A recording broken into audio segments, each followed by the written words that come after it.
Many investors see a self-managed super fund as a smart way to develop a property portfolio, but it's a lot to know to get it right. I'm Ryder, and this is the Property Playbook. At Hotspotting, we get lots of questions about self-managed super funds as a vehicle for real estate investment.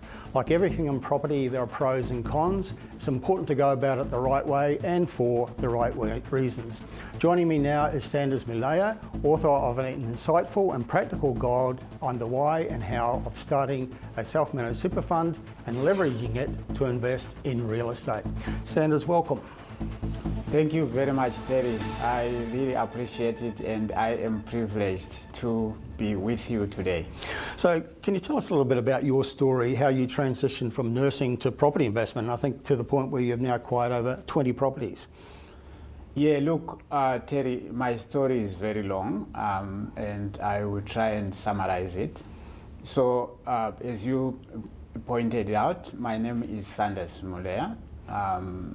I come from Zimbabwe. Zimbabwe is one of the African countries. I actually migrated to Australia in 2004. The reason for migrating to Australia was because Zimbabwe economy was actually doing so badly, and I was looking for a place where I could raise my family and maybe grow wealth. So that's how I came to Australia, and I came to Australia because I was a registered nurse, and that is the profession that brought me here because there was a demand for nurses at that time.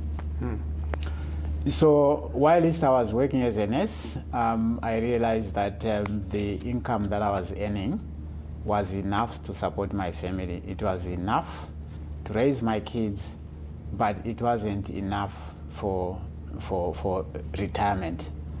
So this is when I actually changed ship, and I started researching and educating myself around property investments. So yeah, I did so many mistakes, and I never gave up because I knew what I wanted, and I had to perfect it. So I spent close to $100,000 on property education only.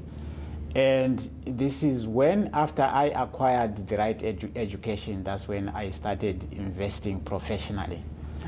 And when did you start with property investment professionally?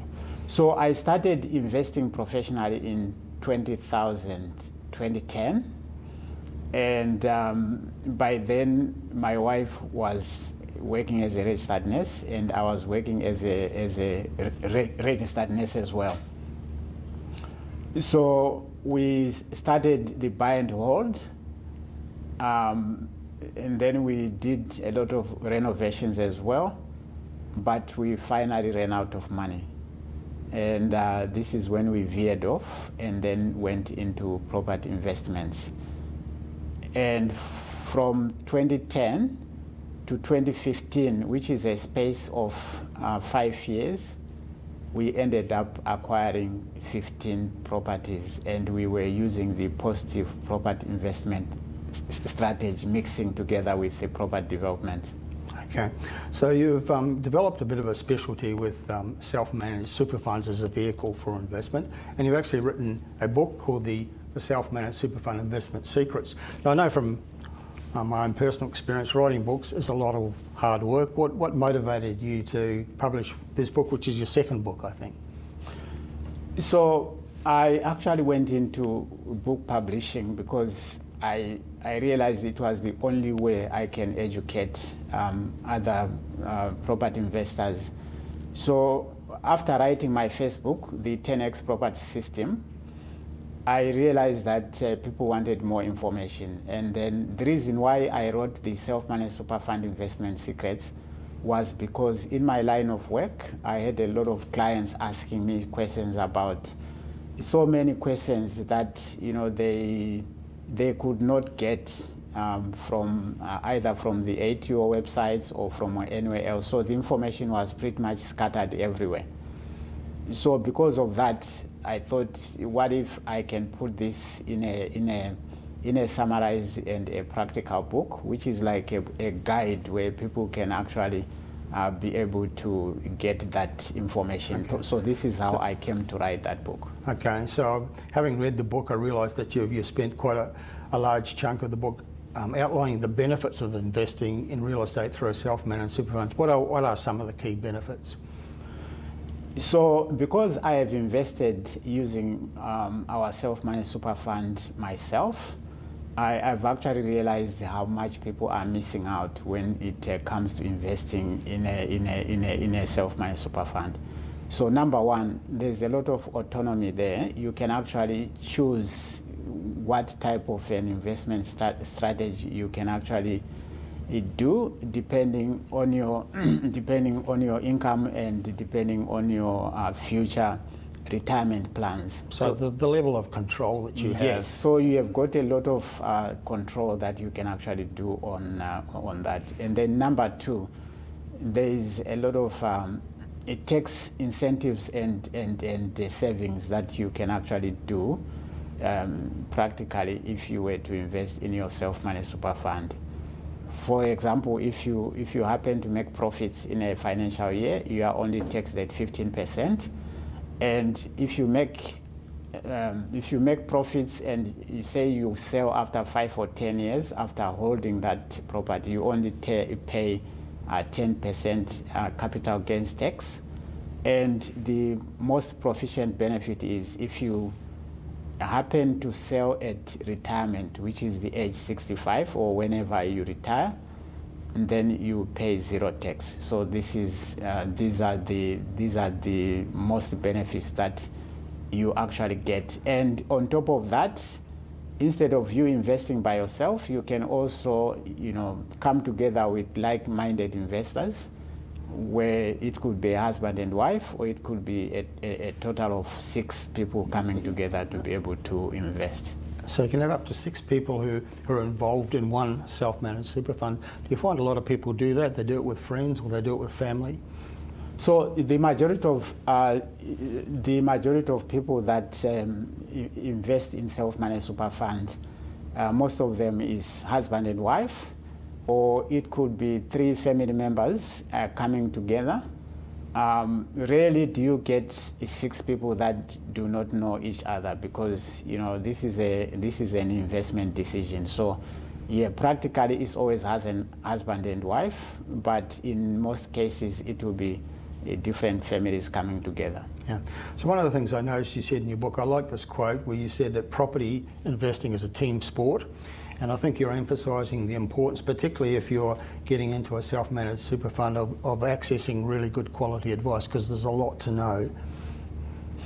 So yeah, property investment, I find people who say they can do it by themselves without using other professionals. But I find it interesting, and I find the only way you can do it so well and minimize risk is to engage and use professionals that actually they know what they are doing. So for example, for the setup, you need a financial planner or an accountant to do that.